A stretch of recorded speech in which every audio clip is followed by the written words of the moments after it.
The Battle of Kapyong, also known as the Battle of Jiaping, was fought during the Korean War between United Nations forces, primarily Australian and Canadian, and the Chinese Communist People's Volunteer Army. The fighting occurred during the Chinese Spring Offensive and saw the 27th British Commonwealth Brigade establish blocking positions in the Kapyong Valley, on a key route south to the capital, Seoul. The two forward battalions, 3rd Battalion, Royal Australian Regiment and 2nd Battalion, Princess Patricia's Canadian Light Infantry, occupied positions astride the valley and hastily developed defences. As thousands of South Korean soldiers began to withdraw through the valley, the Chinese infiltrated the brigade position under the cover of darkness, and assaulted the Australians on Hill 504 during the evening, and into the following day. Although heavily outnumbered, the 27th Brigade held their positions into the afternoon before the Australians were finally withdrawn to positions in the rear of the brigade, with both sides having suffered heavy casualties. The Chinese then turned their attention to the Canadians on Hill 677, but during a fierce night battle they were unable to dislodge them. The fighting helped blunt the Chinese offensive, and the actions of the Australians and Canadians at Kapyong were important in assisting to prevent a breakthrough on the United Nations Command Central Front, and ultimately the capture of Seoul. The two battalions bore the brunt of the assault and stopped an entire Chinese division during the hard-fought defensive battle. The next day the Chinese withdrew back up the valley, in order to regroup. Today, the battle is regarded as one of the most famous actions fought by the Australian and Canadian armies in Korea. Background: military situation. The United Nations counter-offensive between February and April 1951 had been largely successful, with the U.S. 8th Army pushing the Chinese north of the Han River during Operation Killer, while Seoul was recaptured in mid-March during Operation Ripper, and UN forces once again approached the 38th parallel. Regardless, the strained relationship between General Douglas MacArthur and U.S. President Harry S. Truman led to MacArthur's dismissal as Commander-in-Chief, and his replacement by General Matthew B. Ridgway. Consequently, on 14 April 1951, General James Van Fleet replaced Ridgway as commander of the U.S. 8th Army and the United Nations forces in Korea. Ridgway flew to Tokyo the same day to replace MacArthur. Meanwhile, the offensive continued with a series of short thrusts. Operation Courageous, in late March, pushed forward to the Benton Line, 8 kilometers south of the 38th parallel, while Operation Rugged in early April pushed just north of the 38th parallel to the Kansas Line. Finally, in mid-April a further advance moved the U.S. 8th Army to the Utah Line. Following the Battle of Maeawasan, the 27th British Commonwealth Brigade had enjoyed a period in Corps Reserve as the UN forces had continued to push steadily northwards. By April 1951, the brigade consisted of 4 infantry battalions, 1 Australian, 1 Canadian and 2 British, including the 3rd Battalion, Royal Australian Regiment, the 2nd Battalion, Princess Patricia's Canadian Light Infantry, the 1st Battalion, Middlesex Regiment and the 1st Battalion, Argyll and Sutherland Highlanders.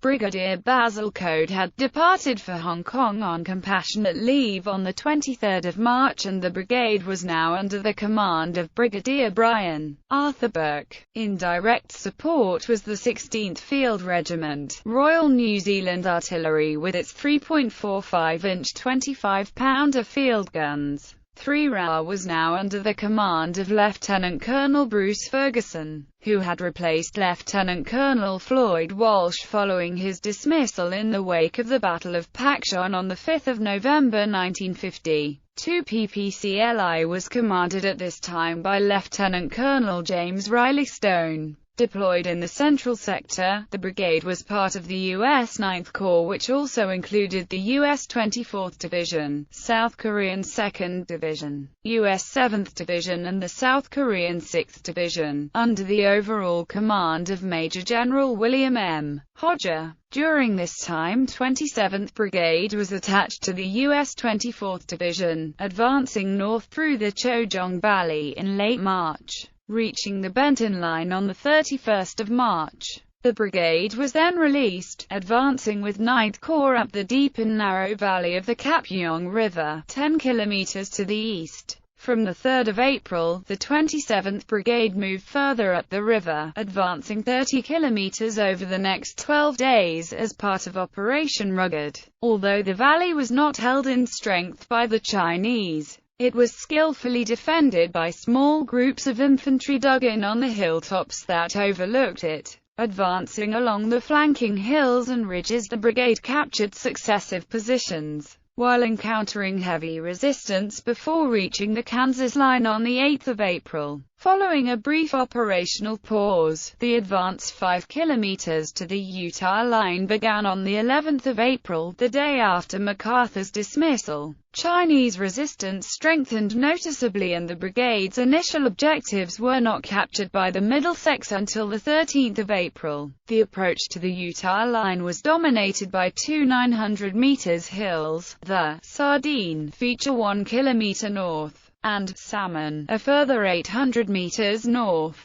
The Middlesex were repulsed during repeated attempts to capture Sardine on the 14th of April, before the task was allocated to 3 RA. A company, 3 RA, subsequently captured the crest, killing 10 Chinese and wounding another 20 for the loss of 8 Australians wounded. The following morning, Salmon was captured by C Company without firing a shot, amid slight resistance. Chinese shelling after its capture resulted in 2 men wounded, while airstrikes then broke up an attempted Chinese counter-attack. Meanwhile, 2 PPCLI continued their advance on the right flank, capturing the Turbot feature on the 15th of April. Facing a spirited Chinese delaying action on successive positions, the Canadians did not capture their final objective, the Trout feature, until the following morning. Prelude. Opposing forces. After reaching the Utah line, 27th Brigade was withdrawn from the front on the 17th of April, handing over its positions to the South Korean 6th Division. Burke subsequently ordered his battalions into reserve positions north of the previously destroyed village of Kapyong, on the main road from Seoul to the east coast. Intelligence indicated that a new Chinese offensive was imminent, and while the brigade settled in to rest, it remained on 3 hours' notice to move to support 9th Corps. Having been on operations continuously for the past 7 months, the British intended to relieve the bulk of the brigade during its period in reserve. The 2 British battalions, the Argylls and the Middlesex, would be replaced by 2 fresh battalions from Hong Kong, while Bourke and the headquarters of 27th Brigade would be replaced by Brigadier George Taylor and the headquarters of 28th Brigade in late April. The Canadians were scheduled to transfer to the newly raised 25th Canadian Brigade in May as part of Canada's increased commitment to the war. Advance parties from Brigade headquarters and the Argylls departed for Seoul en route for Hong Kong on the 19th of April, while the remaining British battalions were scheduled to depart 2 weeks later.